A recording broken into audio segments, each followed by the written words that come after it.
Muy buen día. Les damos la bienvenida al módulo laboral en el marco de la Maratón por Acceso a la Justicia 2020. Esta actividad forma parte de una serie de situaciones que vamos a desarrollar en las corporaciones de asistencia judicial del país, conmemorando el Día Nacional de Acceso a la Justicia. En este módulo participamos profesionales de las 4 corporaciones. Quiero presentarles a mis colegas y compañeros que me acompañan el día de hoy: María Francisca Vilches Gálvez, abogada de la Oficina de Defensa Laboral de Coyhaique, de la Corporación de Asistencia Judicial del Biobío. Evelyn Herbía Gutiérrez, abogada jefe de la Oficina de Defensa Laboral de Copiapó, de la Corporación de Asistencia Judicial de Valparaíso. Eduardo Díaz Monterrey, abogado jefe de estudio de las Oficinas de Defensa Laboral de Antofagasta, de la Corporación de Asistencia Judicial de Tarapacá. Y quien les habla, Karina Román Silva, abogada jefe de la Oficina de Defensa Laboral de San Miguel, de la Corporación de Asistencia Judicial Región Metropolitana. Saludamos especialmente a Lisette Chévez Gómez, quien realizará la interpretación en lenguaje de señas. Muchas gracias, Lisette. El objetivo de la actividad es dar a conocer la importante labor que desarrollamos las corporaciones de asistencia judicial y hoy más que nunca las oficinas de defensa laboral, siempre comprometidos con el acceso a la justicia, entregando asesoría técnica a quien requiere de nuestro servicio. Informamos a ustedes que pueden realizar sus consultas a través de los chats disponibles en las páginas Facebook de nuestras instituciones, en las cuales nos encontramos el día de hoy transmitiendo. Y asimismo en nuestras páginas web que aparecerán en esta presentación. De esta forma damos inicio a esta charla que titulamos Normas laborales en tiempos de pandemia. Durante la actual crisis sanitaria, económica y social, se han dictado una serie de normativas legales que han afectado a los y las trabajadoras de nuestro país. Según la Superintendencia de Pensiones, más de 736.000 trabajadores y trabajadoras han visto suspendido su contrato de trabajo, ya sea por actos de autoridad o por pactos de suspensión. De ahí la importancia de conversar y discutir sobre esta materia. De esta forma, queremos invitarlos a escuchar e interrogarse respecto a estas normativas por medio de una serie de preguntas que han sido las más recurrentes a nuestro servicio. De esta forma, comenzaremos analizando la reducción de la jornada de trabajo.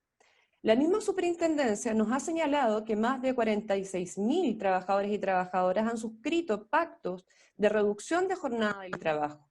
Es por eso, María Francisca, que le consulto, ¿cuándo puede operar la reducción de la jornada de trabajo? Buenas tardes a todos, a todas y a todas las personas que nos están escuchando hoy día. Lo primero que podemos decir en cuanto a la posibilidad de acogerse a los beneficios de esta ley mediante la reducción de la jornada de trabajo es que se requiere la existencia de un pacto. Esto es un acuerdo de voluntades entre empleador y trabajador o también entre empleador y organizaciones sindicales. Cabe señalar que se trata de un pacto que tiene el carácter temporal, por lo tanto, una vez terminada la reducción que se ha pactado, se vuelve a la situación anterior que habían convenido tanto empleador como trabajador. Nuestra ley establece que deben existir ciertos requisitos que se deben cumplir tanto por el trabajador como por el empleador. En cuanto a los requisitos que podemos señalar del trabajador, es necesario que, tratándose de un trabajador que tiene un contrato de carácter indefinido, tenga al menos 10 cotizaciones continuas o discontinuas. En el caso de los trabajadores con un contrato a plazo o por obra o faena, se requiere que tenga 5 cotizaciones también continuas y discontinuas. Y en ambos casos, estas cotizaciones deben haberse registrado durante los últimos 24 meses anteriores al pacto, y las últimas 3 cotizaciones deben haberse realizado con el mismo empleador con quien se está celebrando esta reducción de jornada. Ahora bien, la ley establece que el empleador tiene que encontrarse en algunas situaciones especiales para que esta ley o esta reducción de jornada pueda aplicarse y así acogerse a los beneficios que están establecidos. El primero de estos casos se trata de aquellas empresas o empleadores que son contribuyentes de IVA y que desde el mes de octubre del año 2019 sus ventas deben haber disminuido al menos en un 20% por un periodo de 3 meses continuos comparado con el año inmediatamente anterior. La segunda de estas situaciones en las que puede encontrarse la empresa o el empleador es que se encuentre sujeto a un procedimiento de reorganización. La tercera situación es que se encuentre sujeto a un procedimiento de asesoría económica de insolvencia. En ambos casos, en el caso segundo y en el tercero, cuando hablamos de la ley de insolvencia o reemprendimiento. Y Disculpa, tienen que encontrarse... Dime. Cuando te refieres a proceso de insolvencia, ¿es lo que la gente comúnmente conoce como quiebra? Exactamente. Lo que pasa es que la ley de quiebra sufrió una modificación y ya no se llama ley de quiebra, sino que se llama ley de insolvencia y reemprendimiento. La cuarta de estas situaciones debe tratarse de aquellas empresas que están exceptuadas del acto de autoridad y que por lo tanto tienen que seguir desarrollando sus funciones y que necesitan por distintos motivos reducir o redistribuir la jornada para poder mantener su continuidad operacional, que en el fondo es que puedan seguir funcionando, o que lo hagan para proteger la vida y la salud de sus trabajadores. Finalmente, la última situación en la que puede encontrarse la empresa son aquellas empresas que están ubicadas en Isla de Pascua o en el archipiélago Juan Fernández y que desde el mes de marzo del año 2020 hayan visto disminuidas sus ventas en un 20% por 2 meses continuos en comparación a igual periodo del año anterior. Solamente cuando se cumplen estos requisitos por parte de los trabajadores y por parte de la empresa, pueden optar a esta reducción de la jornada, que puede ser de hasta un 50%, optando así a los beneficios que se establecen por la ley. Me gustaría recalcar que durante el periodo que se encuentre vigente el pacto, la ley establece que el empleador no puede contratar a nuevos trabajadores para las mismas labores respecto de aquellos trabajadores a quienes se les redujo la jornada. Y en caso que llegara a necesitar nuevos trabajadores o hacer nuevas contrataciones, debe ofrecer primero estos puestos de trabajo a quienes ya les redujo la jornada en virtud del pacto. María Francisca, ya está en plena ejecución la reducción de la jornada de trabajo, pero una consulta también recurrente es ¿cuánto es lo que yo voy a recibir por remuneración? Y consulto de inmediato, y si me llegan a despedir después de terminado el pacto, ¿cómo se va a calcular mi futura indemnización? Ya, en cuanto a la primera pregunta que tú me señalas, de cuánto me van a pagar, esto va a depender de cuánto sea lo que se reduzca la jornada de trabajo. Como les señalé anteriormente, la ley establece que la jornada de trabajo se puede reducir hasta en un 50%. Y en ese caso, la remuneración evidentemente se va a reducir en un 50%. Si la reducción es menos del 50%, la remuneración se va a reducir proporcionalmente a ello.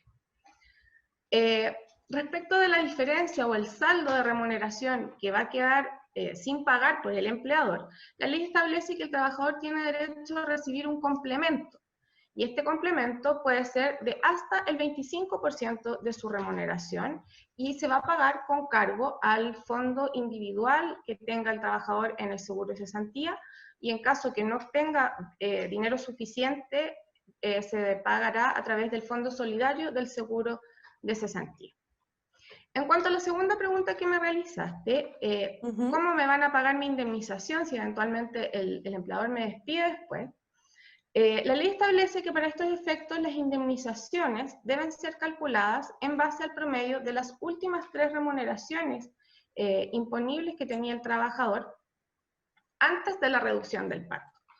Por lo tanto, las remuneraciones que va a recibir el trabajador cuando esté vigente la reducción de la jornada de trabajo, que por supuesto van a ser inferiores, no van a ser consideradas para efectos de cálculos de finiquito, ya sea por las indemnizaciones u otro. Y lo anterior porque esto claramente perjudicaría los derechos de los trabajadores. Ahora, existe también la posibilidad de que se celebren varios pactos sucesivos, y en ese caso, las indemnizaciones se van a calcular en base a las últimas 3 remuneraciones anteriores al primer pacto que se haya celebrado. Me queda claro. María Francisca, y si me encuentro contratado en virtud del artículo 22, estos trabajadores que no tienen jornada, ¿pueden suscribir un pacto de reducción de jornada de trabajo? Bueno, la verdad es que la ley no establece esta posibilidad. El artículo 22 dispone o señala varios casos en los cuales los trabajadores están exentos del cumplimiento de jornada atendida a distintas situaciones. Y la ley no contempla esta situación, ya que resulta lógico que si no existe una jornada de trabajo, no existe nada que se pueda reducir. Sin embargo, nada impide que de manera excepcional se pueda pactar alguna jornada de trabajo para el solo efecto de poder optar a estas prestaciones o a los beneficios que establece esta ley. Perfecto. ¿Cuántas veces puedo celebrar entonces el pacto de reducción de jornada de trabajo? Es decir, ¿hasta cuándo puede durar? La verdad es que la ley no establece una cantidad máxima de pactos que puedan celebrarse. La limitación que existe en este sentido es que los pactos de reducción de jornada se pueden aplicar desde la entrada en vigencia de la ley, esto es desde el mes de abril del año 2020, y la fecha tope que tienen es el 31 de julio del año 2021. En el caso de los contratos de carácter indefinido, el tiempo máximo por el cual se puede tener vigencia este pacto es de 5 meses. Y en el caso de los contratos a plazo o por obra o faena, el plazo máximo por el cual se puede pactar la reducción de la jornada de trabajo es de 3 meses continuos. Adicionalmente, la ley establece que el tiempo mínimo por el cual se puede pactar la reducción de la jornada de trabajo es de 1 mes. Y eso es lo que me gustaría que las personas que nos están viendo y escuchando tuvieran en conocimiento. Muchas gracias, María Francisca. En este mismo orden de ideas, la Superintendencia de Pensiones nos ha informado que los rubros que han sufrido más o han tenido más pactos de suspensión de la relación laboral, ya sea por actos de autoridad o por el mismo pacto, han sido el comercio, el turismo y la construcción. Más allá de las cifras, Eduardo, ¿tú nos podrías explicar en qué consiste la suspensión de la relación laboral? Muy buenas tardes a todos y a todas.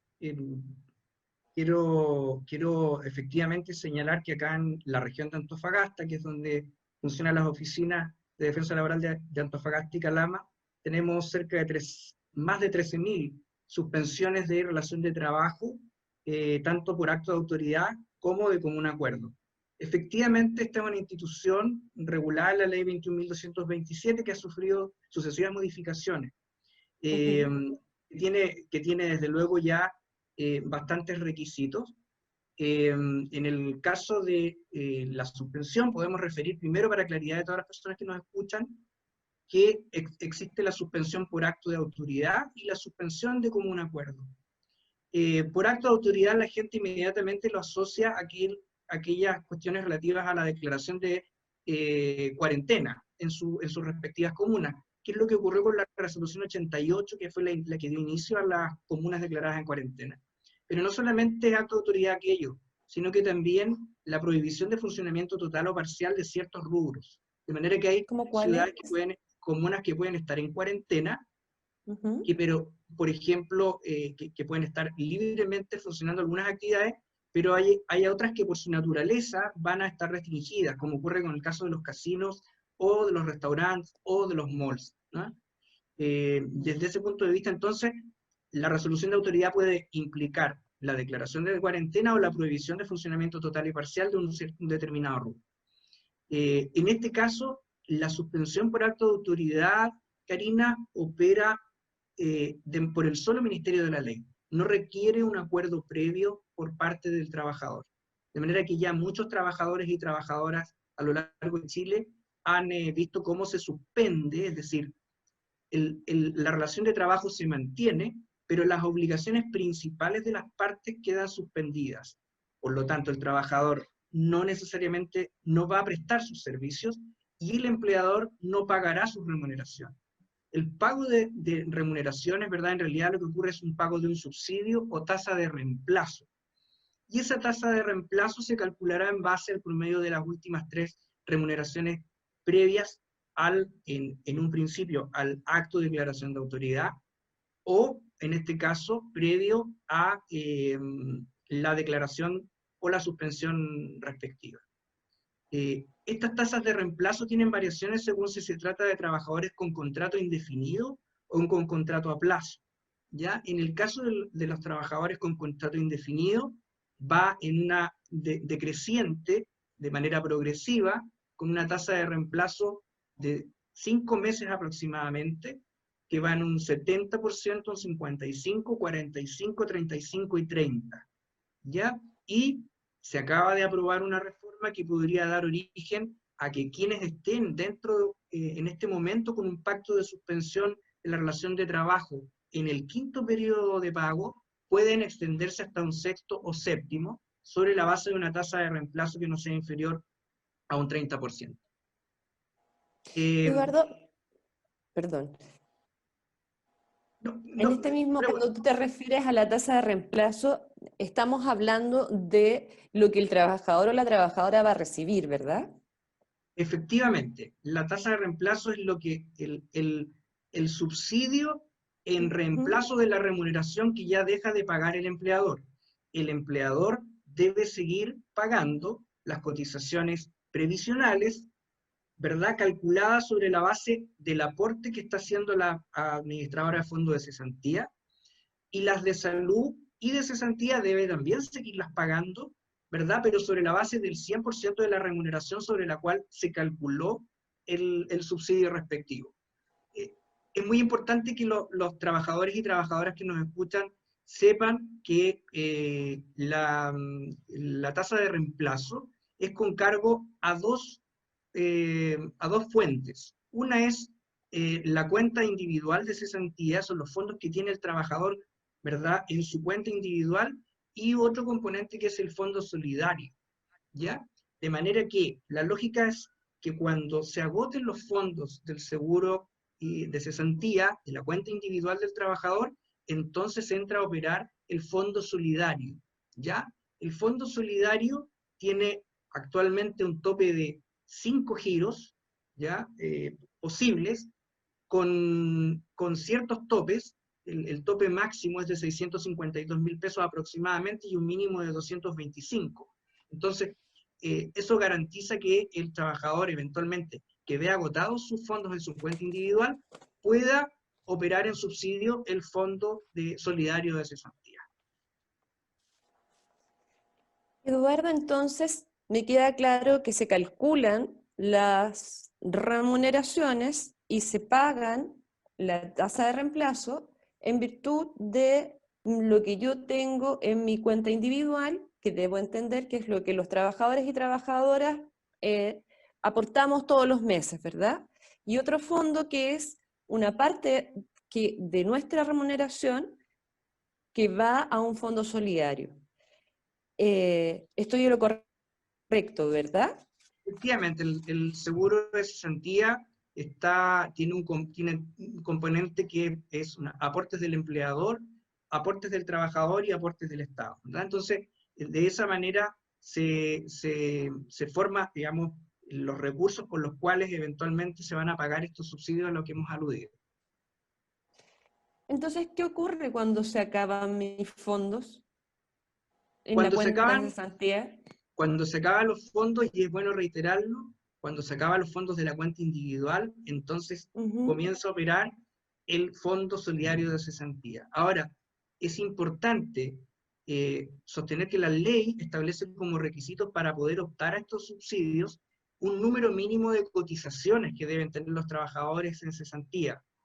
Este número es de al menos 3 cotizaciones previas al acto de suspensión, o si fue antes, digamos, fue durante el estado de catástrofe, previas a la declaración del estado de catástrofe, ¿verdad?, que tuviesen 3 cotizaciones continuas, o al menos 6 cotizaciones en el periodo de 12 meses anteriores al estado de catástrofe, y en que las últimas 2 cotizaciones de cesantía hayan sido con el mismo empleador.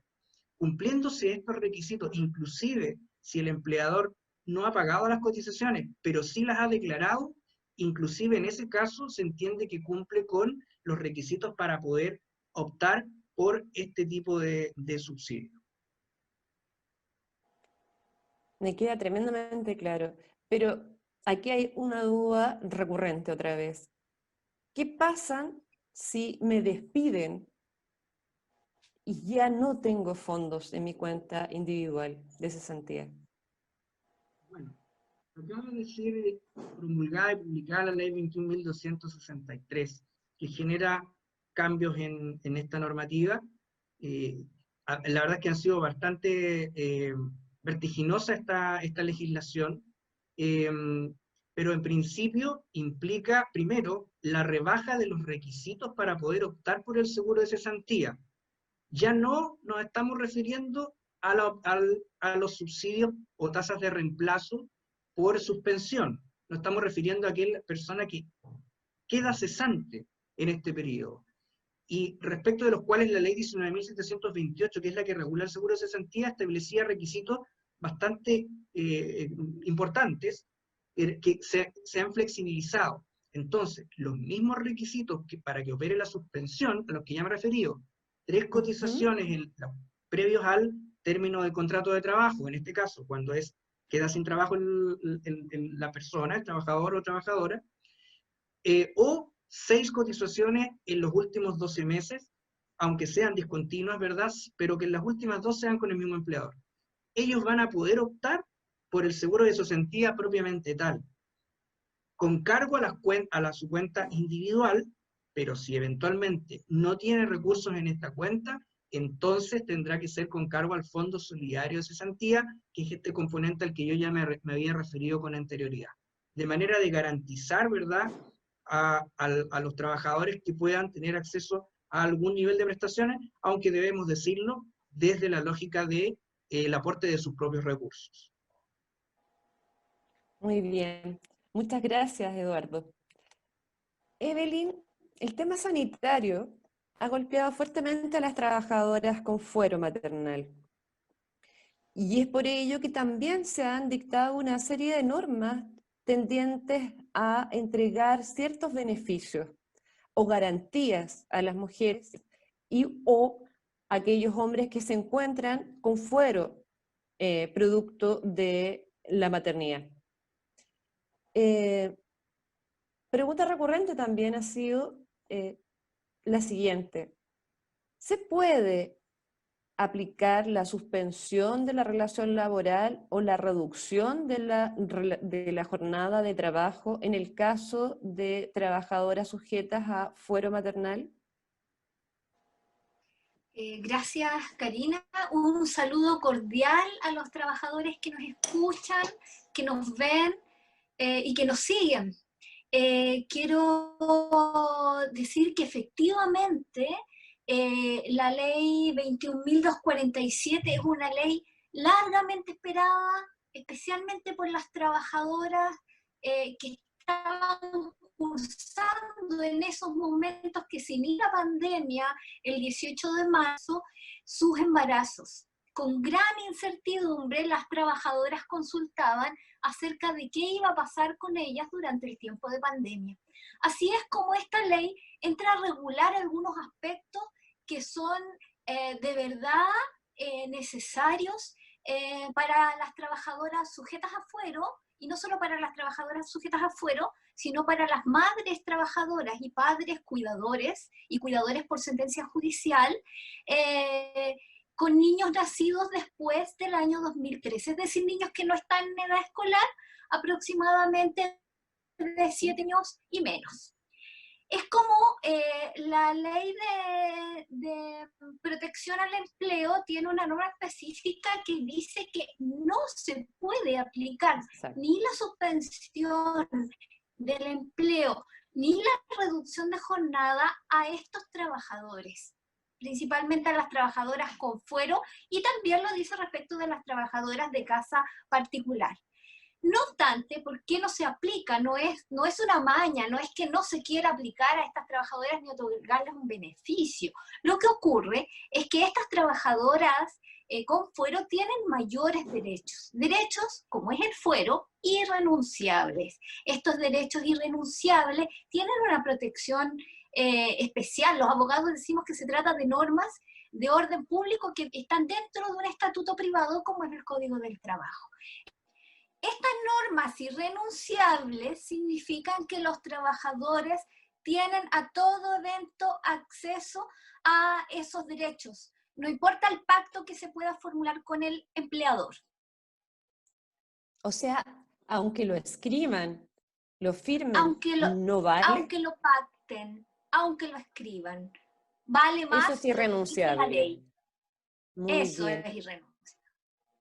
Evelyn, y si me encontraba con el descanso prenatal o el postnatal iniciada la pandemia, ¿en qué casos puedo estar beneficiada por la extensión del postnatal de emergencia que me hacías mención en la anterior pregunta, estas normativas nuevas que surgen?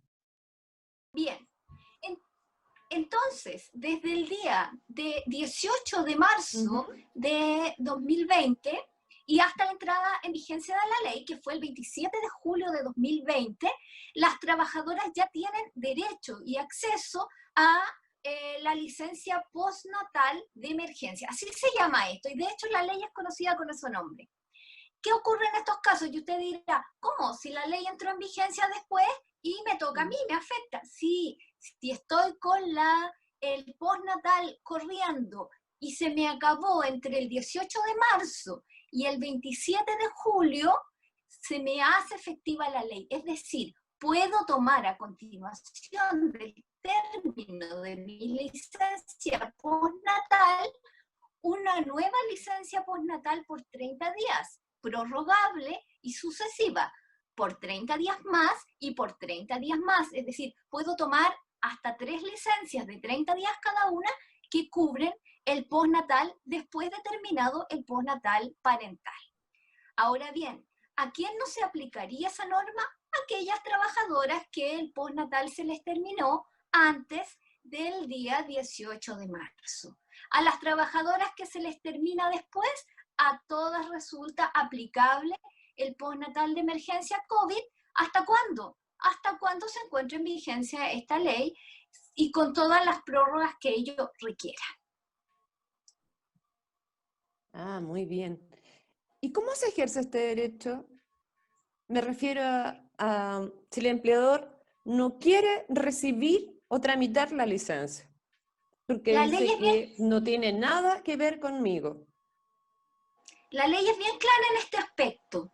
No requiere la voluntad del empleador. ¿Por qué? Porque cuando yo tramito como trabajadora mi licencia, siempre tengo que acompañar, ¿no es cierto?, los antecedentes, el contrato, los certificados de cotizaciones, ¿cierto? En este caso no es necesario, porque esos antecedentes de mi licencia postnatal. Posteriormente, esos mismos antecedentes sirven para la primera licencia de postnatal de emergencia, para la segunda licencia postnatal parental de emergencia y para la tercera. Por lo tanto, solo basta que cumpla con el requisito de haber estado con postnatal y decir si quiero tramitar esa licencia, y se envía por correo al COMPIN el aviso, por correo, no presencial, no se debe concurrir. De la misma forma, la ley especifica que se debe enviar una comunicación a un correo del empleador indicando tomé la licencia y guardar un recibo de ese correo o guardar el correo para comprobarlo posteriormente. No requiere la voluntad del empleador, el empleador no se puede negar. Me queda claro. ¿Y entonces cuánto dura el fuero con toda esta normativa? El fuero fuero se va a extender. Esa es gran noticia porque las madres trabajadoras van a estar protegidas por un tiempo más largo. Se extiende por el mismo tiempo que se haya tomado la licencia. Es decir, si el fuero normalmente se extiende un año después de terminado el postnatal, ¿no es cierto?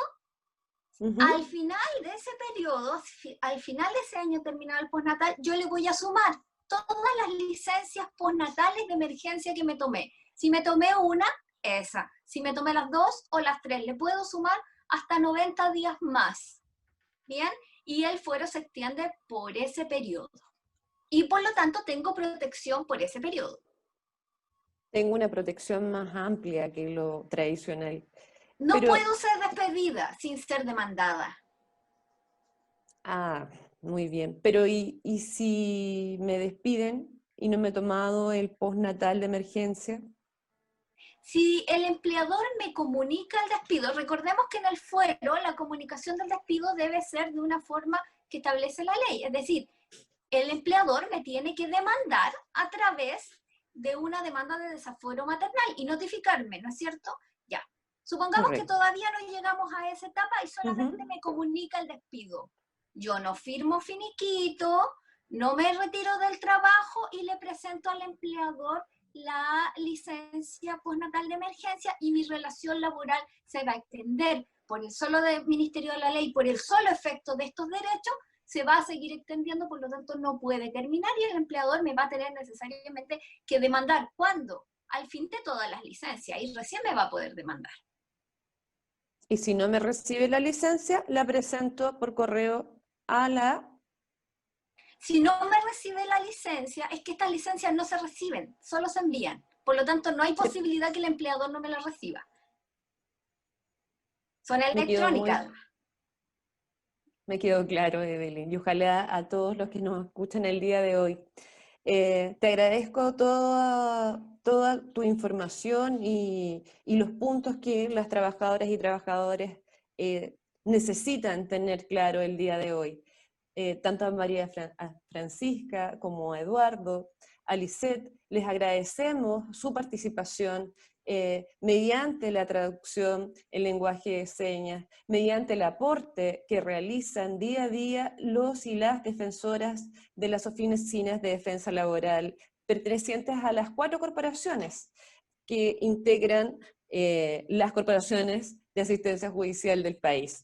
De esta forma, damos por cerrada esta charla correspondiente a la maratón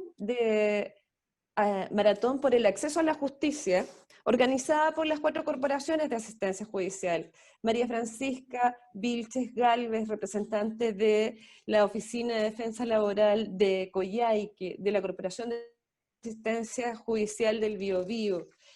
Evelyn Hervía Gutiérrez, abogada jefe de la Oficina de Defensa Laboral de Copiapó, de la Corporación de Asistencia Judicial de Valparaíso. A Eduardo Díaz Monterrey, abogado jefe de estudio de las Oficinas de Defensa Laboral de Antofagasta, de la Corporación de Asistencia Judicial de Tarapacá, y quien les habla, Karina Román Silva, abogada jefe de la Oficina de Defensa Laboral de San Miguel, de la Corporación de Asistencia Judicial Región Metropolitana. Les agradecemos haber participado, agradecemos a Lisette nuevamente y le recordamos que esta maratón se encuentra enmarcada en otras charlas que serán transmitidas en el día de hoy y que pretenden entregar acceso a la justicia a los y las trabajadoras de nuestro país.